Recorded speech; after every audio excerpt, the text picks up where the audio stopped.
నేటి రోజుల్లో రహదారులు రాష్ట్ర అభివృద్ధికి చాలా కీలకం. అందుకే ఆంధ్రప్రదేశ్ ప్రభుత్వం పాట్ హోల్ ఫ్రీ రోడ్స్ కార్యక్రమం కింద రాష్ట్రంలోని రోడ్ల మరమ్మతులకు ప్రత్యేక నిధులు కేటాయిస్తూ సుమారు 861 కోట్ల రూపాయలు ఖర్చు చేస్తుంది. గతుకుల రోడ్ల వల్ల వాహనాల రిపేర్లు, దుమ్ము, ట్రాఫిక్ రాకపోకల్లో అంతరాయం, ఇలా గతంలో ప్రజలు ఎన్నో ఇబ్బందులు పడ్డారు.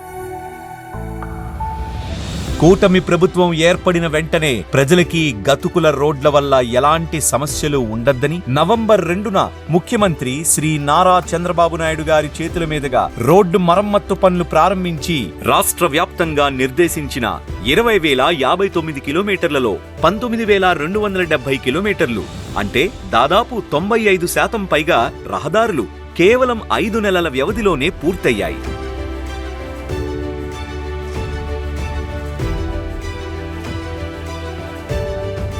అంతేకాకుండా గ్రామీణ ప్రాంతాల్లో మంజూరైన 4,300 కిలోమీటర్ల సీసీ రోడ్లలో ఇప్పటికే 3,000 కిలోమీటర్ల మేర రోడ్లు పూర్తయ్యాయి. మరో 1,300 కిలోమీటర్ల రోడ్ల నిర్మాణం తుది దశలో ఉంది. ఇప్పటికే మరమ్మతులు చేసిన రోడ్లు వినియోగిస్తున్న ప్రజలు, వాహనదారులు ఈ కార్యక్రమాన్ని అభినందిస్తున్నారు. ఒకప్పుడు మనం చిన్న చిన్న బైకుల మీద, సైకిల్ మీద పడిపోయి దెబ్బలు తగిలిన చాలా మంది ఉన్నారు. ఇప్పుడు ప్రతి రోడ్డు కూడా బాగుంది కదండి. రానున్న సంవత్సర కాలంలో జిల్లా ప్రధాన కేంద్రాల నుండి మండల ప్రధాన కేంద్రాల వరకు మరియు మండల ప్రధాన కేంద్రాల మధ్య 2 వరుసల రహదారి అనుసంధాన పనులు చేపడుతుంది ఆంధ్రప్రదేశ్ ప్రభుత్వం.